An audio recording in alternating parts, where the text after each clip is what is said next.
Okay, question number 9। ध्यान दीजिएगा, ध्यान से सुनिएगा, ये बहुत इंपॉर्टेंट क्वेश्चन है। कह रहा है कि 3 men और 5 women can do a work in 12 days। How long will 6 men and 5 women take to do it. इसमें जो मोस्ट इंपॉर्टेंट वर्ड है, दो हैं ऐसे वर्ड्स जिसको फोकस करना बहुत जरूरी है और उसके बारे में जानना बहुत जरूरी है। जैसे कि पहला है एंड, दूसरा है और। तो इन दोनों का मीनिंग क्या है समझिएगा। 3 men और 5 women can do a work in 12 days। इसका मतलब ये हुआ कि या तो आप 3 men को हायर करो या फिर 5 women को हायर करके अपना घर बनवा लो या फिर अपना काम करवा लो। वो दोनों मिलकर के 12 days में ही कर पाएंगे। मतलब दोनों मिलकर नहीं, अकेले अकेले। कहने का मतलब कि 3 men यदि आप हायर करते हो, केवल 3 men, तो थोड़ा सा पावर होगा बाजुओं में, है ना। तो 12 days में वो कर पाएंगे। या फिर आप 3 men को नहीं ले रहे हो, आपके पास बहुत सारी वुमेन्स हैं जो वर्क करने के लिए मतलब राजी हैं, तो 5 वुमेन को लेना पड़ेगा वही सेम अमाउंट ऑफ वर्क करने के लिए, क्योंकि वो कमजोर थोड़ी होती है ना। मतलब फिजिकल वर्क करने के लिए, मेंटल वर्क नहीं। मेंटल वर्क में थोड़ा सा गड़बड़ दे देगा यहाँ पे। ओके ठीक है, तो मतलब कि हमें क्या करना पड़ेगा, यहाँ लिखना पड़ेगा कि 12 days में, ध्यान दीजिएगा यहाँ पे, 12 days में 3 men जो हैं 12 days में 1 amount ऑफ वर्क कर रहे हैं। और सिमिलरली 12 days में ही कितने, 5 वुमेन जो है 1 amount ऑफ वर्क कर रही हैं। समझ में आ रहा है। तो करेंगे how long will 6 men and 5 women take to do it. तो ये बताइए कि 6 men और 5 women कितने में करेंगे। मतलब देखिए 6 men एंड 5 women, मतलब दोनों को मिला के बोल रहा है। तो करना क्या है, आपको इन दोनों का अलग अलग निकालना पड़ेगा, फिर ऐड कर देना होगा एक दिन का वर्क। ठीक है, तो हम यहाँ पर वही काम करेंगे। चलिए यहाँ पर ध्यान देते हैं। ये बताइए, यहाँ से हम समझिएगा ध्यान से। 3 men जो है 1 डे में कितना वर्क करेंगे हमें निकालना आता है। क्या करेंगे, यहाँ पर लिखेंगे 1 डे, और 1 डे निकालने के लिए हम लगाएंगे यूनिटरी मेथड। और यहाँ पर निकाल लेंगे कि 3 men जो हैं वो 12 से डिवाइड कर देंगे, मिलेगा हमें 1/12 अमाउंट ऑफ वर्क करेंगे, है कि नहीं। और यहाँ पे ध्यान दीजिएगा, यहाँ पर 1 डे में कितना अमाउंट ऑफ वर्क कर लेंगे ये 5 वुमेन, उतना ही करेंगे जितना कि ये कर रहे हैं। ठीक है, क्योंकि ये बिल्कुल ही इक्विवेलेंट है, इक्वल हैं। 5 मिलकर के 3 के बराबर हैं। 12 से डिवाइड करेंगे, मिलेगा 1/12। तो ये भी सेम वर्क कर रहे हैं, ये भी सेम वर्क कर रहे हैं। लेकिन अब यहाँ पर डिफरेंस आएगा।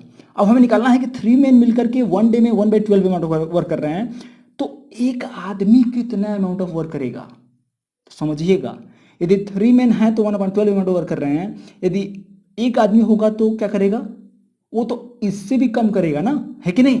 मतलब कि जितना ये तीनों मिलकर कर रहे थे इतना एक दिन में तीनों मिलकर के 1/12 पार्ट कर रहे हैं। तो एक आदमी इस पार्ट का जितना भी ये है इसका 1/3 करेगा, है कि नहीं।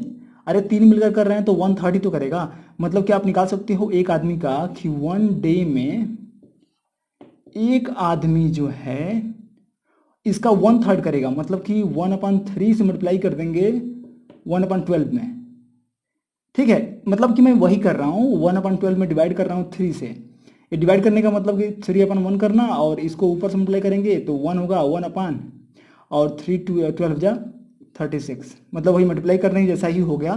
तो मतलब कि ये आ जाएगा 1/36। मतलब आप समझ गए हैं, 1/36। तो मतलब एक आदमी जो है 1 डे में 1/36 अमाउंट वर्क कर रहा है। तो हमें निकालना क्या है, 6 men निकालना है। तो यहाँ पर 6 लाने के लिए क्या करेंगे, यहाँ पर 6 से मल्टीप्लाई कर देंगे, क्योंकि एक आदमी यदि 1/36 कर रहा है तो 6 लोग मिलकर के इनको ऐड करना पड़ेगा 6 टाइम्स। तो 1/36 को 6 टाइम्स ऐड कर दीजिए या फिर 6 से मल्टीप्लाई कर दीजिए, वो सेम बात हुई। मतलब कि 1 डे में 6 men जो हैं, हमें फाइनली यही निकालना था। ठीक है, तो एक आदमी का निकाल करके हम 6 men का निकालेंगे, तो 1/36 में मल्टीप्लाई कर लेंगे 6 से।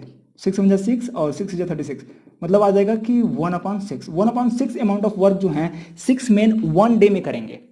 और हमें यही निकालना था बस, मेन चीज। अब यहाँ पर निकाल लेते हैं वही बात। ठीक है, तो 1 डे में 5 वुमेन जो है 1/12 अमाउंट ऑफ वर्क कर रही हैं। तो 1 डे में एक जो वुमेन है वो वर्क कर लेगी इसका 5th पार्ट, है कि नहीं। जितना भी पांचों मिलकर के 1/12 कर रही हैं तो 5th पार्ट करेगी।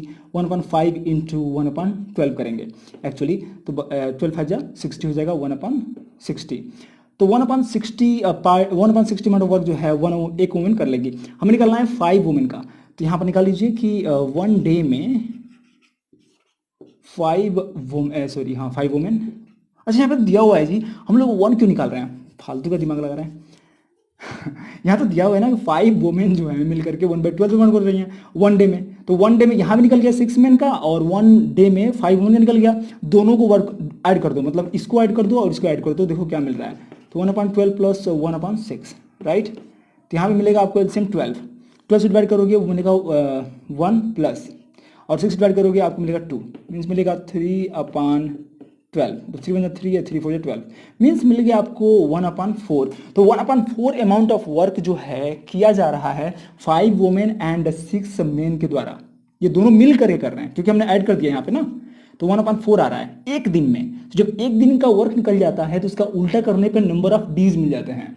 मीन्स 4 का उल्टा करेंगे, 1/4 का उल्टा करेंगे तो मिलेगा 4, मीन्स ऑप्शन सी करेक्ट है। और हमेशा हम देख रहे हैं कि सी ही ऑप्शन करेक्ट हो रहा है, पता नहीं क्यों। चलिए हम लोग सॉल्व करते हैं। By the way question number 10, बहुत टाइम लगेगा। ओके, तो क्वेश्चन नंबर 10 पर ध्यान दीजिएगा, लास्ट क्वेश्चन है लेकिन अच्छा क्वेश्चन है। कह रहा है कि A can do a piece of work in 15 days. अब ए का दे दिया है कि 15 डेज में एक पीस ऑफ वर्क को कर ले रहा है, और यहाँ बोला है कि B is 50% more efficient than ए।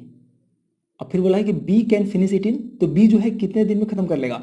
तो यहाँ पर जो कंडीशन दिया हुआ है कि B is 50% more efficient than A, इसका मतलब क्या हुआ?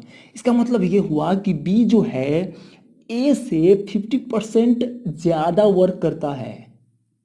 समझ में आ गया? एफिशिएंट का मतलब क्या हुआ? एफिशिएंसी का मतलब कि मोर अमाउंट ऑफ वर्क करना। यदि बी जो है यहां बोला है, मतलब बी जो है 50% ज्यादा वर्क करता है ए से, ठीक है। तो कह रहा है कि अब यहां पर निकालना है कि B can do it in, B जो है कितने दिन में कर लेगा। ध्यान रखिएगा यहां पर पहले हम ए का निकालेंगे कि ए जो है कितना अमाउंट ऑफ वर्क कर रहा है एक सर्टेन पीरियड ऑफ टाइम में। यदि ये वो निकल जाएगा कि उतना अमाउंट ऑफ वर्क जो है ए कर रहा है सर्टेन पीरियड ऑफ टाइम में, तो हम उसी का 50% बढ़ा देंगे तो मिल जाएगा बी का उसी पीरियड ऑफ टाइम में। मतलब कहने का मतलब मेरा ये है कि यहाँ पर हम निकालेंगे पहले कि A can do a piece of work in 15 days. तो यहाँ लिख देंगे कि 15 डेज में एक वर्क को ये जो है 1 अमाउंट ऑफ वर्क जो है कर ले रहा है। अब यहाँ से निकालेंगे कि 1 डे में ए जो है कितना अमाउंट वर्क कर रहा है, तो 1/15। देखिए एक सर्टेन पीरियड ऑफ टाइम में हमने निकाल लिया कि 1/15 अमाउंट ऑफ वर्क ए जो है कर रहा है।